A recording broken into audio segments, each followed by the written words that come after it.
Vamos a saludar entonces, vamos a hablar de la Fundación de Santa Fe, porque bueno, hoy es un nuevo aniversario, clase de historia, ¿sí? A ver qué sabemos, qué no sabemos, y ella nos va a contar. Siempre fue muy clara, esto es puramente subjetivo y personal, siempre fue muy clara para dar sus clases, así que seguramente lo va a hacer ahora. Pero imagino que ya te aprobó.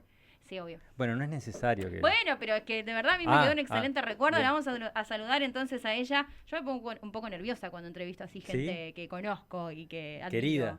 Querida, exactamente. Así que vamos a saludar a Rosa García, que es directora del Museo Etnográfico. Rosa, muchísimas gracias por la comunicación. Laura Kretschmann, Paulo Benito y Manuel Olchese te saludan. ¿Cómo estás? Hola, buenas tardes. Hola, Rosa. A ver si nos escuchamos bien. ¿Nos escuchás bien vos? Ahí escucho bien. Ahí está, perfecto. Ahí nos estamos escuchando. ¿Cómo bien. estás? Todo bien. Debo decir que soy re mala con la memoria. ¿Viste? Te dije. Espero no haber sido una profe olvidable. No, porque si no yo me hubiera olvidado y sin embargo no. Lo que está claro que sos una alumna olvidable, sí, claro. Sí, porque... soy una alumna olvidable. No fue tan... Pablo, no Ya se indigna, Rosa. Claro, ¿qué año habrá sido? 2018, por ahí. Primer año de locución estaba yo. Y ella en realidad, Rosa, vos estabas como reemplazante, no me voy a acordar el nombre de la materia, eso sí. Era... Introducción a los vecinos. Introducción a algo así como sociología, pero no. Introducción a la salida. No. Sociología y cultura, no me voy a acordar, Rosa, pero estabas vos ahí y estuviste reemplazando y bueno, teníamos unos debates súper enriquecedores, así que un placer tenerte al aire. Bueno, preguntarte. Muchas gracias. No, por favor. Bueno, nada, queremos saber y porque en realidad no sabemos tanto de la historia por ahí de nuestra provincia, de nuestra ciudad. Así que vamos a apelar a tu rol de profe también, entre tantos otros que tiene, y preguntarte, ¿no? Y que nos cuentes un poco la historia de nuestra Santa Fe, que bueno, hoy está de aniversario. Y también, si puede ser, sí. ¿no? Que hay un trabajo que yo he visto que va realizando, que tiene que ver con la siempre olvidada cuestión de género en la historia, ¿no? Y sobre todo, claro, Juan de Garay. ¿Y quién más? ¿No? Claro. ¿Cuál es? Si hacemos ¿Solamente? Un repaso, claro. Y aparte ella está en el Museo Etnográfico. Exactamente. A partir de ahí, digamos, podemos saber un poco las diferencias que había, por ejemplo, cuestiones de género, ahora que hablamos de esto. Exacto. No te digo en aquella época, pero si lo puedes hacer como un repaso en la historia. Todo tuyo, Rosita. Bien. Bueno, en principio, a ver, creo que la preocupación empieza primero por las mujeres y después se va hacia el género o hacia los géneros. Y primero, digamos, en la escritura y en la investigación aparecen desde algunas mujeres una preocupación por estos lugares de las mujeres en la historia. Sí. En un primer momento, como que se destacan, hay una autora que dice, bueno, ¿qué mujeres se recuperan para la historia? Aquellas mujeres que fueron excepcionales, ¿no? Que se salieron de la media y que entonces su excepcionalidad las saca de ese anonimato para ponerlas a disputar algún campo de sentido dentro de la producción artística, cultural, científica, etcétera, con los varones. Y entonces el método o la manera de escribir la historia tiene mucho que ver con la biografía en ese momento. Después, también la historia va cambiando, sus paradigmas, sus marcos teóricos, y aparece la historia de los de abajo, la historia de los subalternos, esa historia que no busca los grandes héroes, sino los sujetos colectivos de los procesos históricos que, o sea, Juan Martín Cruz en los Andes, él solo diría el poema de Bertolt Brecht, no, bueno. Y entonces ahí, con esa historia de la vida privada, de los espacios domésticos, con una historia que se torna más filosófica, más antropológica en su reflexión, aparece entonces también la historia de las mujeres en plural, que tiene que ver con pensar otros espacios que la historia no pensó como objetos de análisis. La casa, la cocina, la alimentación, la crianza, la maternidad, ¿no? El matrimonio, el amor, la muerte. Ahí hay como un nuevo lugar. para pensar acerca del lugar de las mujeres en la historia. Y después en los años 60, y también hay que decir que, digamos, si bien primero es una preocupación de mujeres científicas y académicas, a la par de todo ese pensamiento científico y académico hay un gran movimiento, primera, segunda ola del feminismo, tercera ola, podríamos decir, los años 60, que va a la par, digamos, ¿no? Ocupando los espacios académicos y dando los debates así, y también disputando el sentido público en la calle, en la organización, en lo político, en la adquisición de los derechos. Y ahí aparece el concepto de género. Porque, bueno, también, digamos, esta forma de hacer historia que recupera a las mujeres está como atravesada por una idea biologicista de lo que son las existencias de las personas y por una idea binaria también, ¿no? Varón, mujer.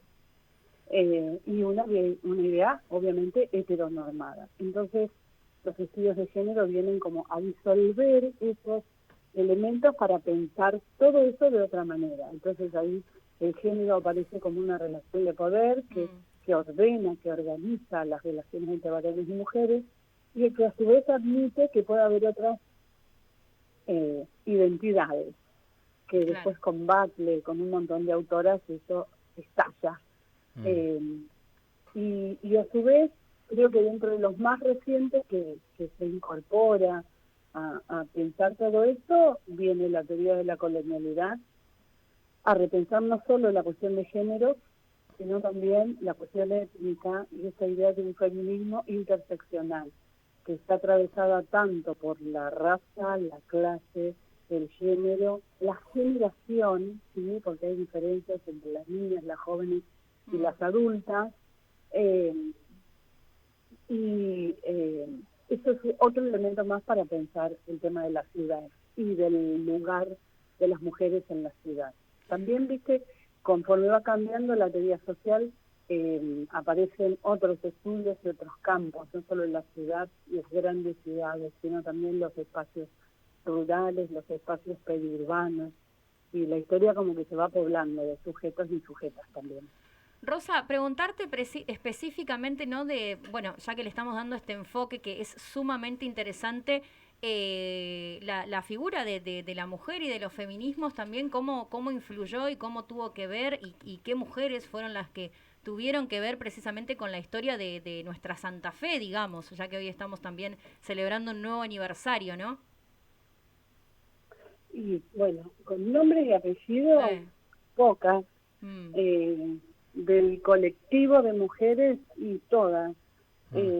Quizás con nombre y apellido se destacan más las mujeres que tuvieron que ver con la élite, las esposas de, las hijas de, ¿no? Y quizás más con ese lugar más de anonimato, bueno, todas las otras mujeres que no estaban como reconocidas, ¿no? Qué sé yo, no sé. Nosotros acá, donde está el museo, que es el Paseo de las Tres Culturas, hay un busto de Rafaela de Vera Mujica, que fue la primer virreina del Río de la Plata, porque se casó con un hombre mucho mayor que ella, que era virrey. Isabel de Guevara, más hacia Buenos Aires, que fue como una mujer que le escribió una carta a la reina contándole de las cosas que hacían las mujeres, y entonces también ahí hay como otro lugar, pero bueno, esta posibilidad de recortarlas subjetivamente con nombre y con apellido también es bastante excepcional para la época, ¿no? Claro, tiene que ver con el contexto. Hablaba de algunas fuentes históricas en donde aparecen solo los nombres y no los apellidos de las mujeres, ¿no? A ver, te voy a tirar una concomba, ¿viste? Como... A ver.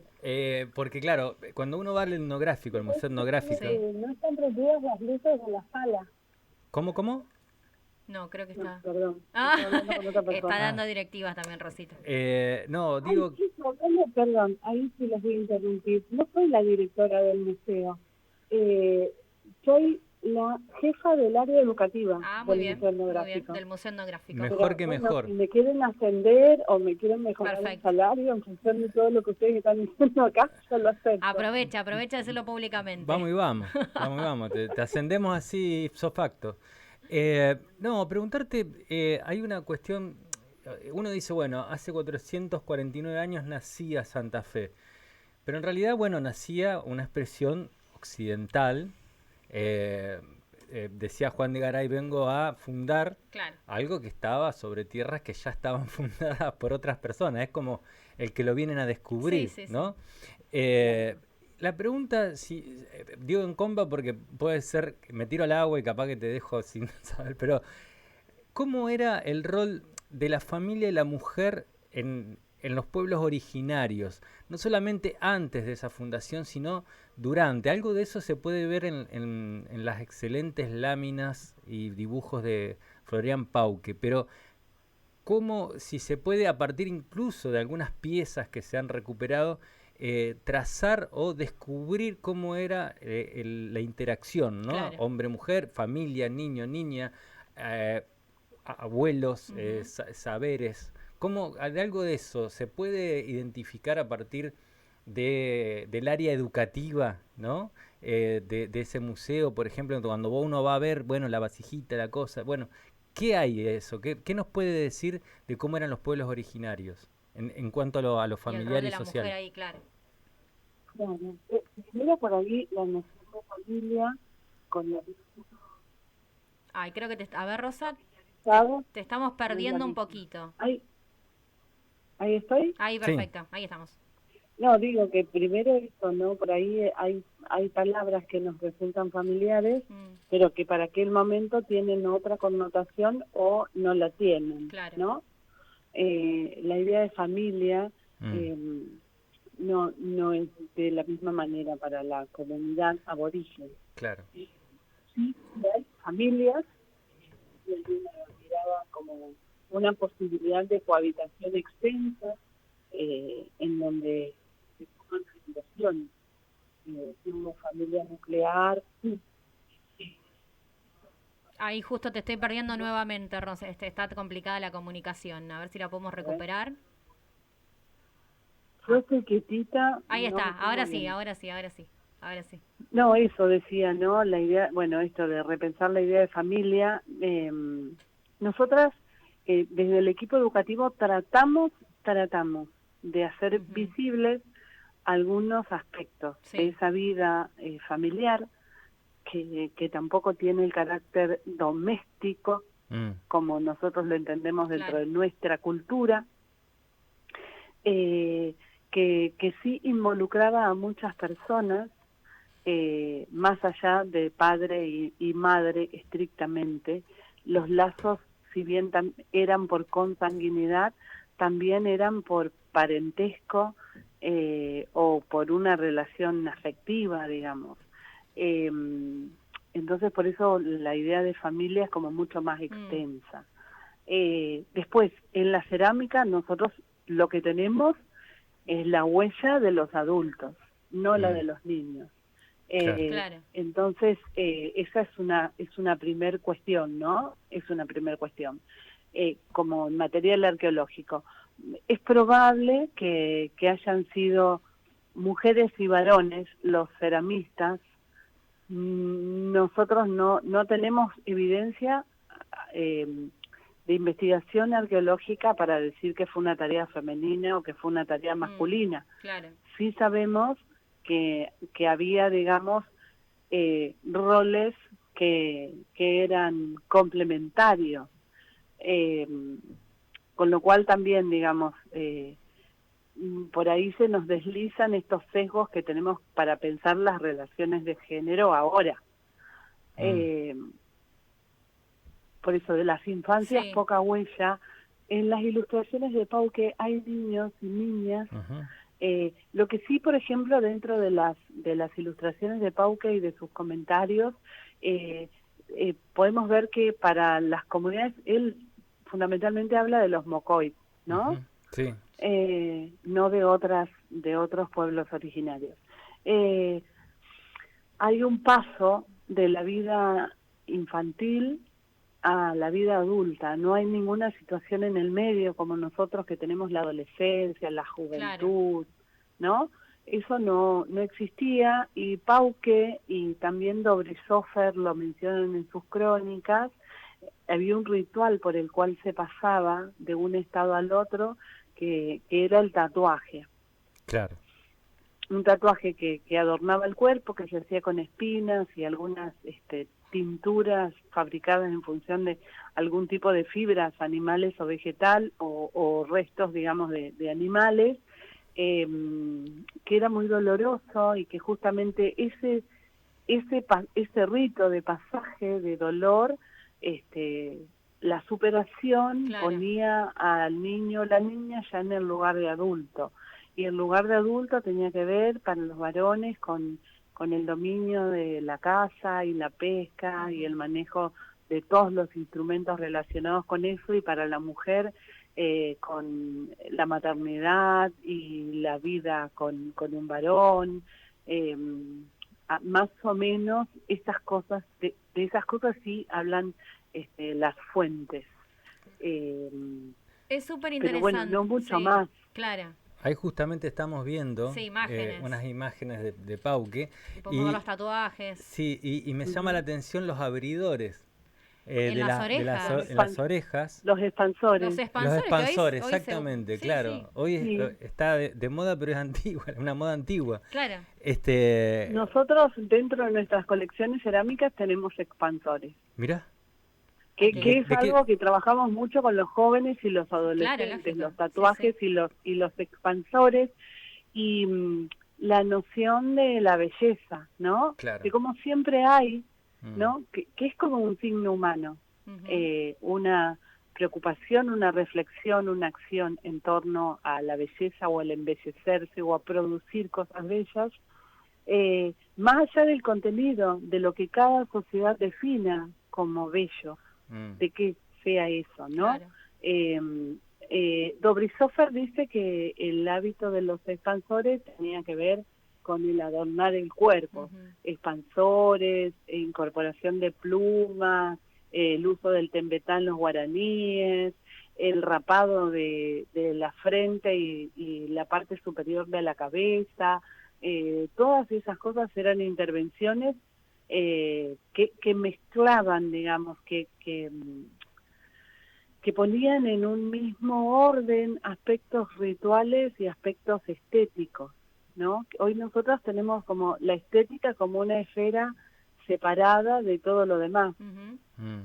Y decimos, bueno, la estética tiene solo la mera tarea del embellecimiento. Para estas otras sociedades había un orden de lo ritual y un orden de lo estético que iban juntos. Claro, esto que... Había tatuajes para identificar las personas que habían perdido a sus hijos o que eran viudas. Claro, eran, sí. Estaba íntimamente relacionado también con lo ritual y con las experiencias de vida. ¿De qué material eran esos expansores o, digamos, para saber, ¿no? Porque plástico no había, está claro que no. Cerámica. Claro. Barro cocido, digamos. Barro cocido y barro, o sea, no barro crudo que se seca, sino cocido a fuego, ¿no? Claro, sí, porque eso le da dureza y durabilidad, digamos. Y hoy mismo... Puede haber habido de hueso, claro. En nuestras colecciones no tenemos. También, viste, una cosa que es como muy importante pensar, uno piensa siempre una idea de totalidad. Entonces viene al museo y dice, voy a ver todo lo que tiene que ver con los pueblos aborígenes del territorio provincial. Y no, nuestro todo es un todo sesgado. Claro. Que no es todo territorialmente hablando, sino que, bueno, los primeros asentamientos se dieron en torno a los ríos, entonces el material arqueológico es proveniente de allí. Después, que es solo lo arqueológico, porque las condiciones ambientales de nuestro lugar no permitieron que otros objetos perduraran, la tela, la madera, el hueso. distintas cosas no perduraron dentro del registro arqueológico porque desaparecieron.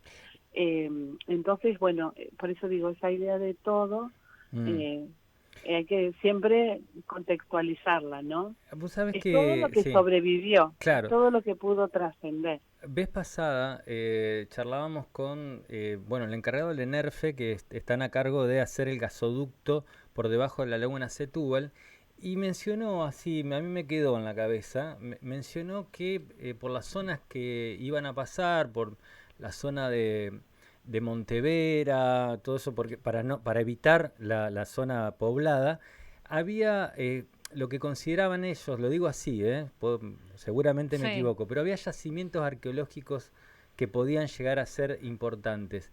¿Esto es así? O sea, ¿todavía hay mucho para descubrir más allá de toda esa gran cantidad que sale de Callastá y Santa Fe la Vieja? Por supuesto, porque el territorio fue habitado, digamos. Claro. Entonces sí, si no me equivoco, en algunas de esas obras el equipo de arqueólogos estuvo trabajando.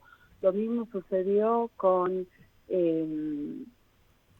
las obras que se realizaron en el Palacio de Justicia, en la parte de atrás, en el año 2018, que también se encontró material de la ciudad del siglo XVII, XVIII y XIX.